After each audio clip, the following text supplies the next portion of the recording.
Comment aménager une colocation? 5 conseils pratiques. Hello les investisseurs sereins, j'espère que vous allez bien. Aujourd'hui, j'ai envie de vous parler encore de la colocation. Alors, la colocation, c'est vraiment une stratégie que j'affectionne tout particulièrement parce qu'elle n'est pas compliquée à mettre en place et elle booste clairement la rentabilité. Voici dans cet épisode 5 conseils pratiques pour vous éviter des écueils parce que vous aurez mal conçu, mal aménagé votre colocation. Ces 5 techniques vraiment vont vous permettre de éviter des déboires, des mauvais fonctionnements dans votre colocation. Donc je passe tout de suite à l'énumération de ces 5 principes, de ces 5 conseils pratico-pratiques. Alors, le premier conseil, c'est par rapport aux salles de bain, aux points d'eau, aux toilettes. Alors, le concept est très simple. Si jamais vous avez 2 colocataires, vous pouvez très bien avoir une seule salle de bain avec les toilettes à l'intérieur. Ça, c'est possible. Même si, évidemment, l'idéal, c'est d'avoir des toilettes séparées. Mais parfois, en termes d'espace, c'est un peu compliqué. Si jamais vous avez 3 colocataires, alors à ce moment-là, la salle de bain unique avec les toilettes à l'intérieur, ça devient un peu juste. Donc il faut à minima avoir une salle de bain séparée avec des toilettes séparées.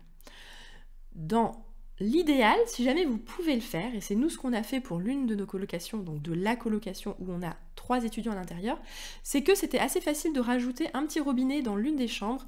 Donc comme ça, en fait, l'un des 3 colocataires a même son petit robinet avec son miroir dans sa chambre. Donc comme ça, pour se brosser les dents, il n'a pas besoin d'aller dans la salle de bain. Donc ça fait qu'on a une salle de bain, un toilette séparé, et également un point d'eau dans l'une des chambres des colocataires. Donc ça, c'est pour 3 colocataires. À partir du moment où vous avez 4 colocataires, je considère qu'une seule salle de bain pour 4 colocataires, ça devient vraiment juste. Donc c'est là que vous devez commencer à envisager 2 salles de bain. Voilà la règle. Donc à partir de 4, il faut envisager 2 salles de bain, 6 colocataires, 3 salles de bain.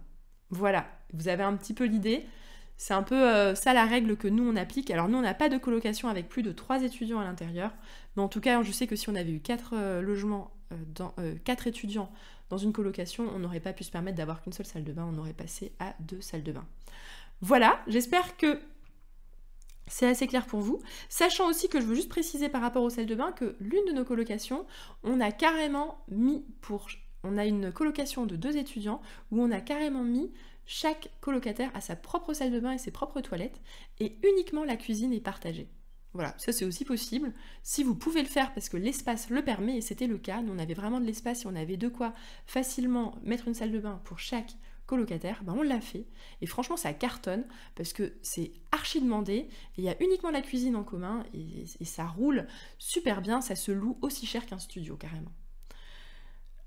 Ensuite, la deuxième technique pratico-pratique que l'on utilise, c'est l'isolation phonique. Alors oui, on a mis en place du BA13 phonique. Alors vous savez que le BA13, ce sont les fameuses plaques que l'on met pour créer des murs entre les espaces.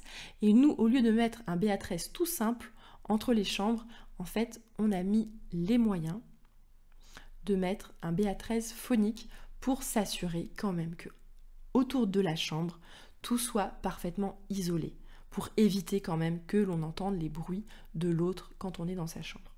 Donc ça c'est le principe. Tous les murs qui entourent une chambre, on les met en phonique, comme ça on est beaucoup plus tranquille.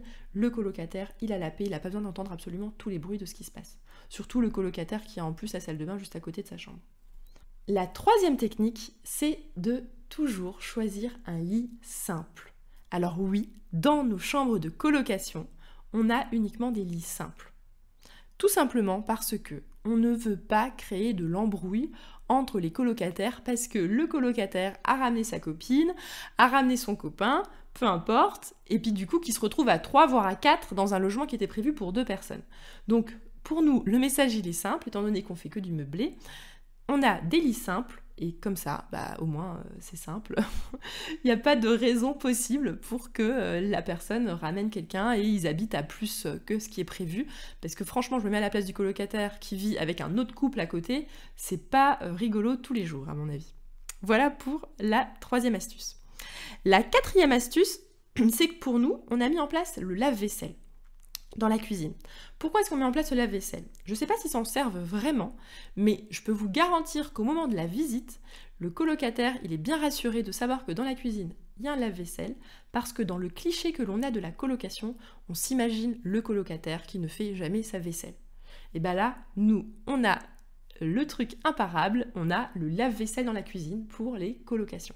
Alors en vrai, sur les 4 colocations qu'on a, il y en a 3 qui ont la vaisselle et un qui n'a pas de la vaisselle parce qu'à l'époque, on n'y avait pas encore pensé. Par ailleurs, petit conseil au passage, je recommande également vivement de mettre en place des machines à laver. Souvent, c'est un critère qui est très demandé pour les locataires en général d'avoir une machine à laver. Donc, mettez une machine à laver également dans la cuisine. Voilà. Et même une lavande séchante, si jamais vous pouvez, pour éviter que les gens étendent leur linge chez eux et que ça sente l'humidité. Vous pouvez très bien mettre en place une lavande séchante. Donc les lavandes séchantes, ce sont des machines qui font à la fois le linge, la machine à laver, donc le linge mouillé avec le savon, et également le sèche-linge. Donc c'est les deux intégrés à la même machine. Et pour finir, la dernière technique d'aménagement qu'il faut connaître, c'est qu'on a souvent en tête qu'il faut un espace commun, grand, avec un salon, un peu à la Friends, comme dans les épisodes de Friends où on voit l'énorme salon et les 2 colocataires, ils ont chacun leur chambre, et la chambre, elle est rikiki. Non, vous n'êtes pas obligé de faire ça. Pour notre part, on fait des colocations où il y a absolument le strict minimum en espace commun, c'est-à-dire la cuisine, la salle de bain, et c'est terminé. C'est-à-dire qu'on ne consacre pas une pièce entière avec un canapé et une télé juste pour le bien-être des colocataires. Tout simplement parce qu'en réalité, c'est pas ce qui est demandé. Souvent, les colocataires, ils aiment bien passer le temps dans leur chambre, dans leur lit, à regarder des séries peinards sur Netflix avec leur ordinateur et ils travaillent sur leur bureau tranquille dans leur chambre. Donc non, on n'a pas besoin de faire une colocation version Friends, et surtout qu'en termes de rentabilité, si jamais sur les 3 chambres, par exemple d'une des colocations, on en aurait mis une pour faire un pseudo-salon, bah ça fait quand même tout de suite une chambre de loyer en moins. Donc non, ne vous sentez pas obligé de faire une colocation avec un espace commun grand. Nous, on a mis des petites cuisines qui sont sympas, où ils peuvent quand même manger à plusieurs dans la cuisine parce qu'on a mis des petites tables avec des tabourets hauts. C'est sympa, mais on ne fait pas plus que ça. Voilà pour les 5 conseils pratiques concernant les colocations. Donc je les récapitule très brièvement. Premièrement, c'est le ratio salle de bain toilette par rapport au nombre de chambres. Deuxièmement, c'est de mettre en place de l'isolation phonique autour des chambres. Troisièmement, d'avoir toujours des lits simples dans les chambres pour éviter la compagnie indésirée. Quatrièmement, mettre en place un lave-vaisselle si vous pouvez, en plus de la machine à laver, dans la cuisine. C'est parfait et vous allez voir, les personnes vont s'arracher votre colocation. Et cinquièmement, il n'y a pas besoin d'avoir un espace commun pour votre colocation. Vous pouvez très bien faire sans et c'est exactement ce que nous, on fait. Voilà pour aujourd'hui et à bientôt dans un prochain épisode. Abonnez-vous!